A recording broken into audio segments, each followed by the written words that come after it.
নমস্কার, সবাই কেমন আছেন? আশা করি ভালো আছেন। Welcome back to my channels Manisha's blog থেকে সবাইকে জানাই আবারও স্বাগতম। আর সকাল সকাল উঠে একটা পূজার আয়োজন করা হচ্ছে, আর এই পূজাটার নাম হচ্ছে বেলকুমারীর পূজা। অনেকে বেলবাতা বলে বা জলবাতা, যেই যাই বলুক না কেন।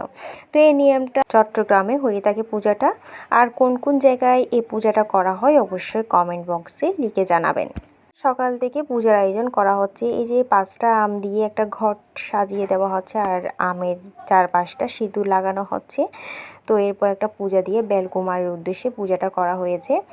আর এখানে পাশের ঢাল থেকে কিছু একটা নিয়ে, ঢালটা নিয়ে আর কি কুচি, তার মধ্যে একটা সুতা দিয়ে ফুল গেঁথে তার মধ্যে হচ্ছে একটা ডিমের খোসা, মানে ডিমটা ভেঙে খোসাটাকে বেঁধে দিতে হবে সিঁদুর দিয়ে। আর এটা মুরগির ডিম হলে হবে না, শুধুমাত্র হাঁসের ডিমই দিতে হবে।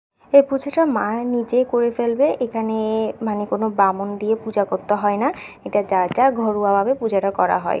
এই পূজাটা সাধারণত জল দেবতাকে সন্তুষ্ট করার জন্য করা হয়, তার নিজের সন্তানের যাতে কোনো বিপদ আপদ না হয়। আর এই বেলবাথার নিয়মটা হচ্ছে চৈত্র সংক্রান্তির দিন থেকে শুধুমাত্র দুপুর আর বিকালবেলা ভাত খেতে পারবে, আর সন্ধ্যার পর থেকে কোনো লবণ জাতীয় আহার বা চাল জাতীয় কোনো খাবারই গ্রহণ করতে পারবে না, আর শুধুমাত্র ফলমূল খেতে পারবে।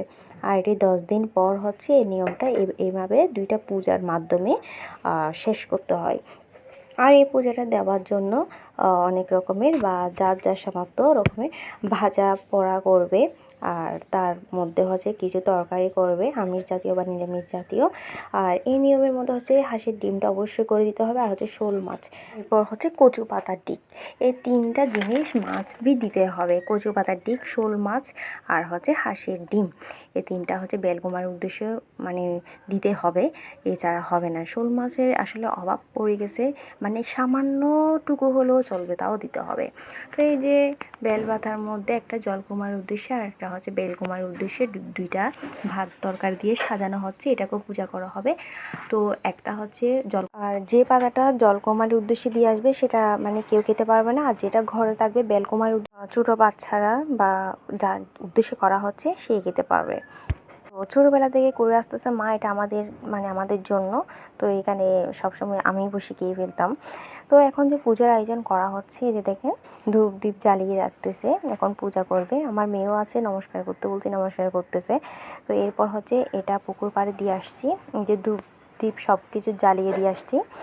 আর প্রণাম করতেছে, দেখছে আমার মেয়েও প্রণাম করতেছে, আর জলকুমারীকে ডাকতেছে যাতে তাড়াতাড়ি চলে আসে। আর ওই যে বাঁশ গাছের একটা ফুল আর ডিম দিয়ে একটা মালা গাঁথানো হয়েছে, এটা জলের মধ্যে একটা রেখে দিবে, যাতে জলকুমারী মানে তার উদ্দেশ্যে তাকে ডাকা হচ্ছে সেটা নিয়ে বুঝতে পারে। তো এই নিয়মটা করা হচ্ছে। এই যে মা এখানে লাগিয়ে রাখছে পুকুরের পানিতে, আর এদিকে একটা পাখা দিয়ে একটু বাতাস করতে হয়, সবার গায়ে লাগাতে হয়। আর এই যে জলকুমারী চলে আসছে পশু পাখি রূপ ধারণ করে, এই যে। আর অনেকে বলতে পারে পশু পাখি তো আসবে খাবার দেখলে, আসলে না, এই নিয়মের মধ্যে অনেক কিছু নিয়ম আছে, সহজে কিন্তু পশু পাখি আসে না, দেখেও খায় না অনেক সময়। তো নিয়ত ভালো থাকলে তো সবই হয়। তো এই যে জলকুমারী প্রথমে মাছের দিকে নিয়ে গেল, মাছটা নিয়ে গেল, ওইটাই কামড় দিয়েছে, মুখে নিয়েছে একদম সাথে সাথেই। তো এরপর হচ্ছে যে নেওয়ার পর খাবার গ্রহণ করতে পারবে, আর যতক্ষণ না নেবে ততক্ষণ মানে ঘরে কেউ খাবার গ্রহণ করতে পারবে না।